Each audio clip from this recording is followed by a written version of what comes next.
I said, empty your mind. Be formless, shapeless, like water. Now you put water into a cup, it becomes the cup. You put water into a bottle, it becomes the bottle. You put it in a teapot, it becomes the teapot. Now water can flow or it can crash. Be water, my friend. 大家好，我是物质，关注你的成功和变富，带你穿梭不同电影世界的多元频道。节目开始之前，请点赞和关注，就不会错过任何能启发你的内容。话不多说，马上开始荆棘精彩内容。Man, listen, you see, really, to me, okay, to me, ultimately, martial art means honestly expressing yourself. Now, it is very difficult to do.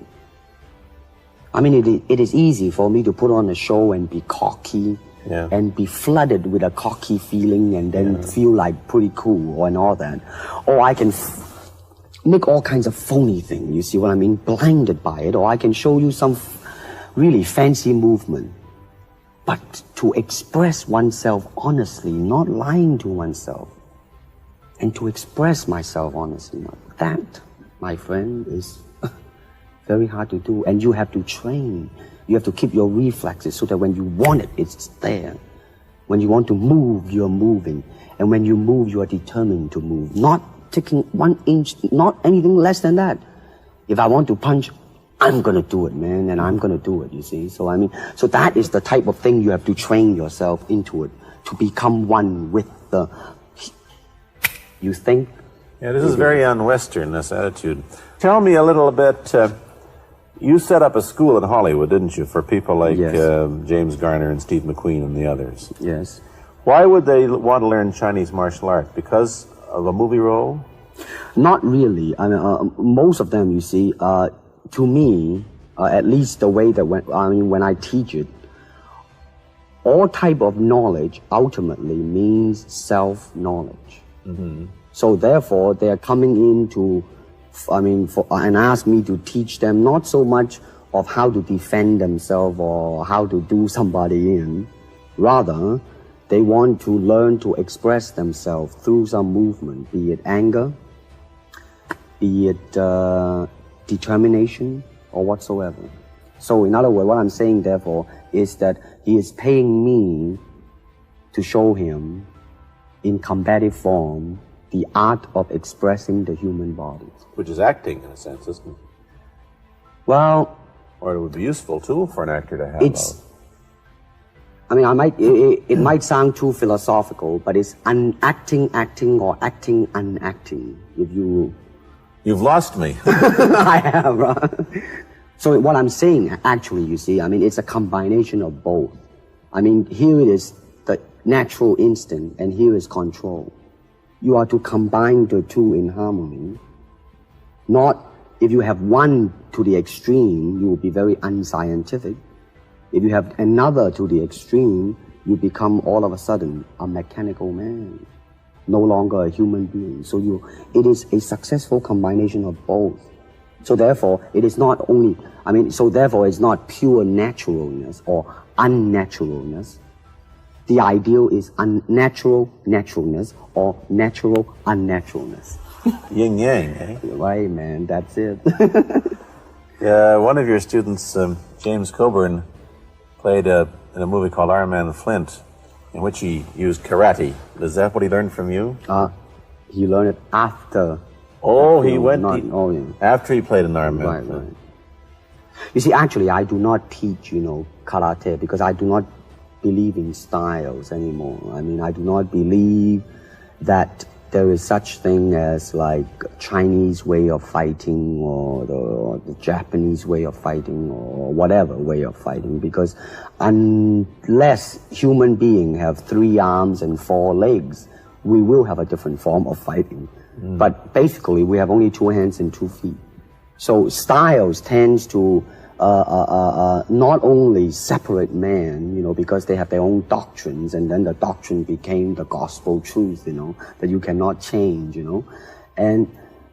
but if you do not have styles, if you just say, well, here I am, as a human being, how can I express myself totally and completely? Now, that way, you won't create a style, because style is a crystallization, you know. I mean, that way, it's a process of continuing growth.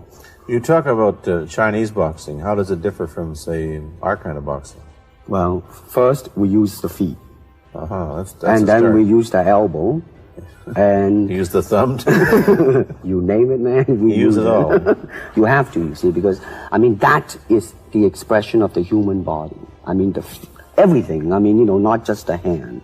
And when you're talking about combat, well, I mean, if it is a sport, now you're talking about something else. You have regulations, you have rules. But when you're talking about fighting as it is, with no rules. Not real fighting. Well, then, baby, you better train every part of your body.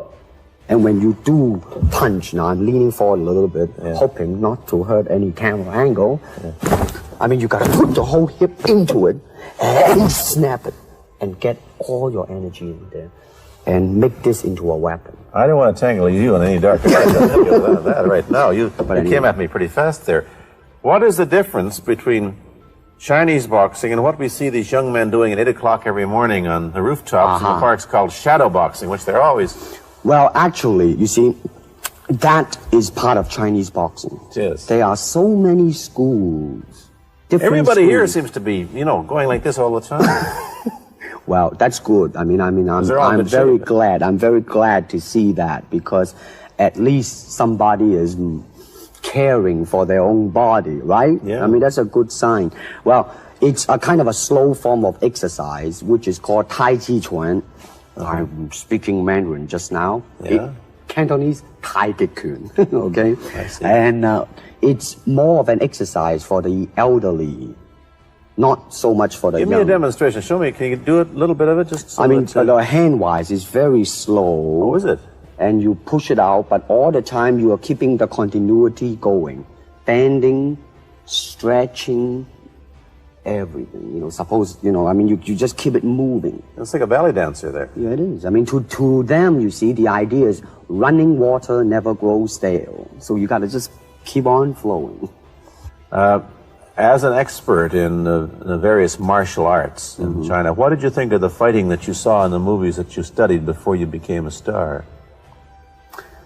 Well, I mean, definitely in the beginning, I had no intention or whatsoever that what I was practicing and what I'm still practicing now would lead to this to begin with. But martial art has a very, very deep meaning as far as my life is concerned, because as an actor, as a martial artist, as a human being, all these I have learned from martial art. Maybe for our audience who doesn't know what it means, you might explain exactly what you mean by martial art. Right. Martial art include all the combative arts like karate or karate, judo, Chinese kung fu or Chinese boxing, whatever you call it. All those. You see, like Aikido, Korean, I can go on and on and on. But it's a combative form of fighting. I mean, it's not, some of them became sport, but some of them are still not. I mean, they use, for instance, kicking to the groin, jabbing fingers at the eyes and things like that. No wonder you're successful in the Chinese movies. They're full of this kind of action anyway. They needed a guy like you could... Violence, man. So you didn't have to use a double when you moved into the motion picture world here. You did it all yourself. Right. Can you break 5 or 6 pieces of wood with your hand or your foot? I'll probably break my hand and foot. But I mean, every time I said it, at that time, I was super conscious. I mean, really, now, that's another interesting thing, huh? Let's say if you learn to speak Chinese. Yeah. And it's not difficult to learn and speak the word. The hard thing, the difficult thing, it's behind what is the meaning, what brought on the expression and feelings behind those words. Like when I first arrived in the United States, and I look at a Caucasian, and I really would not know whether he was putting me on or is he really angry, because we have different way of reacting to it. See, those are the difficult things, you see. It's almost as if you came upon a strange race where a smile didn't mean what it does to us. In fact, a smile doesn't always mean the same, does it? Of course not. Yeah, I just thought of that. The title of that particular episode of Longstreet is called The Way of the Intercepting Fist. Now, I think the successful ingredient in it was because I was being Bruce Lee. Yourself. Myself, right.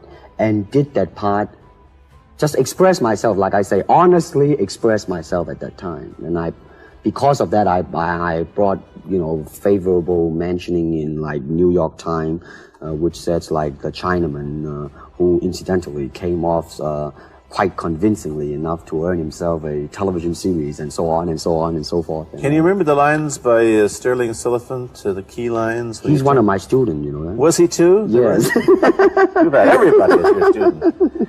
But you read, there were some lines that express your philosophy. I don't know if you remember them or not. I remember that. Let's hear. This is what it is, okay? You're talking to Longstreet, played by James Francesca. I said, empty your mind. Be formless, shapeless, like water. Now you put water into a cup, it becomes the cup. You put water into a bottle, it becomes the bottle. You put it in a teapot, it becomes the teapot. Now water can flow or it can crash. Be water, my friend. Like that, you see? Yeah, I see. I get the idea. I get the power behind it. Now, Paramount, I did Longstreet for Paramount, and Paramount wants me to be in a television series. On the other hand, Warner Brother wants me to be in another one, but both of them, I think, they want me to be in a modernized type of a thing. And they think that Western idea is out. But you want to do the Western, eh? I want, because you see, how else can you justify all these punching and kicking and violence except in that period of the West? In nowadays, you don't go around on the street kicking people or punching people. Because if you do, that's it. I don't care how good you are, But this is true also of the Chinese dramas, which are mainly costume dramas. They're all full of blood and gore over here. You mean here? Yeah. Well, unfortunately, you see, I hope that the picture I am in would either explain why the violence was done, whether right or wrong or whatnot. But unfortunately, pictures, most of them here, are done mainly just for the sake of violence. You know what I mean? Like, fighting for 30 minutes, get stabbed 50 times. Well, I'm fascinated. Let me give you your microphone back. I'm fascinated that you came back. I am a martial artist. You came back to Hong Kong on the verge of success in Hollywood and full of it. And suddenly, on the strength of one picture, you become a superstar. Everybody knows you. You have to change your phone number. You get mobbed in the streets. Now, what are you going to do? Are you going to be able to live in both worlds? Are you going to be a superstar here, or one in the States, or both? Well, let me say this. First of all, the word superstar really turned me off, and I'll tell you why. Because the word star, man, is an illusion. It's something what the public calls you. You should look upon oneself as an actor, man. You would be very pleased if somebody say, hey, man, you are a super actor. It is much better than, superstar. Yeah, therefore, you've got to admit that you are a superstar. You're not going to, if you're going to give me the truth. I'm honestly saying this, okay? Yes, I have been very successful. Yeah. Okay? But I think the word star I do not look upon myself as a star. I really don't. Believe me, man, when I say it. I'm not saying it because what are you going to do? Let's get back to the question. Okay. Are you going to stay in Hong Kong and be famous? Or are you going to go to the United States and be famous? Or are you going to try and eat your cake and have it too? I am going to do both because, you see, I have already made up my mind that in the United States, I think something about the Oriental, the true Oriental should be shown. Hollywood sure as heck hasn't. You better believe it, man. It's always that pigtail and bouncing around, chop, with the eyes slant and all that. And I think that's very, very out of Is it true that you were the first job you had was being cast as Charlie Chan's number one boy? Yeah, number one son, yeah. No, they never made a movie. No. They were going to make it into like a new Chinese James Bond type of a thing. Now that, the old man Chan is dead, Charlie is dead, and his son is carrying on. But they didn't do that. No. Batman came along, you see, because and then everything was started to be going into that, that kind of which you were in. But I mean, by the way, I did a really terrible job in that, I have to say. Really? You didn't like yourself? I didn't see it. Let me ask you, however, about the problems that you face as a Chinese hero in an American series. Have people come up in the industry and said, well, we don't know how the audience are going to take a non-American? Well, such question has been raised. In fact, it is being discussed, and that is why The Warrior is not going to be on. I see. You see, because unfortunately, such thing does exist in this world, you see, like, I don't know, certain part of the country, right? Where, like, they think that business-wise, it's a risk. And I don't blame them, I mean, in the same way, it's like in Hong Kong, if a foreigner come and became a star, if I were the man with the money, I probably would have my own worry of whether or not the acceptance would be there. But that's all right, because if you honestly express yourself, it doesn't matter, see? Because are you, how about the other side of the coin? Is it possible that you're fairly hip and fairly Americanized. Are you too Western for Oriental audiences, do you think? Oh man, like, how? I have been criticized for that. You have, eh? Oh, yes, definitely. So. Well, let me say this. When I do the Chinese film, I'll try my best not to be as American as I, have been adjusted to for the last 12 years in the States. But when I go back to the States, it seems to be the other way around. You know You're too exotic, eh? Yeah, man. I mean, they're trying to get me to do too many things that are really for the sake of being exotic.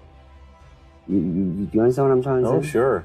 So it's really, I mean, it's when you live in both worlds, it brings its problems as well as its advantages, and you've got both. Let me ask you whether the change in attitude on the part of the Nixon administration towards China has helped your chances of starring in an American TV series. Well, first of all, this happened before that. Yeah. But I do think that things of Chinese will be quite interesting for the next few years. I mean, not that I'm politically, inclining toward anything. No, I understand that. I'm just wondering. But I mean, once the opening of China, I mean, that it will bring more understanding. Yeah. More things that are, like different, and maybe in the contrast of comparison, some new thing might grow. So therefore, I mean, it's a very rich period to be in. I mean, like, if I were born, let's say, 40 years ago. Yeah. If I have a thought in my mind, I said, boy, I'm gonna star in a movie or star in a television series in America. Well, that might be a vague dream, but I think right now, maybe. Man. You still think of yourself Chinese, or do you ever think of yourself as North American? You know what I want to think of myself? As a human being. Because, I mean, I don't want to sound like, as Confucius say, but under the sky, under the heaven, man, there is but one family. It just so happened, man, that people are different. Well, how can you play in Mandarin movies if you don't even speak Mandarin? How do you do that? Well, first of all, I speak only Cantonese. Yeah. So, I mean, there is quite a difference as far as pronunciation and things like that go. So somebody else's voice is used, right? Definitely. You just make the words. Doesn't that sound strange when you go to the movies, especially in Hong Kong, in your own town, and you see yourself with somebody else's voice? Well, not really, you see, because most of the Mandarin picture done here are dubbed anyway. They're dubbed anyway? Anyway. I mean, disregard. I mean, they shoot without sound. So it doesn't, make any difference. Your lips never quite make the right words, do they? Yeah, well, that's where the difficulty lies, you see. I mean, because the Cantonese have a different way of saying things, different from the Mandarin. Yeah. So I have to find, like, something similar to that and keep a kind of a feeling going behind that. Something that matching the Mandarin deal. Like the old silent days. Complicated? Like the old silent days. But I gather in the movies made here, the dialogue is pretty stilted anyway. Yeah, I agree with you. I mean, see, to me, a motion picture is motion. Yeah. I mean, you gotta keep the dialogue down to the minimum. 希望我的分享能帮助你们，我们下次见。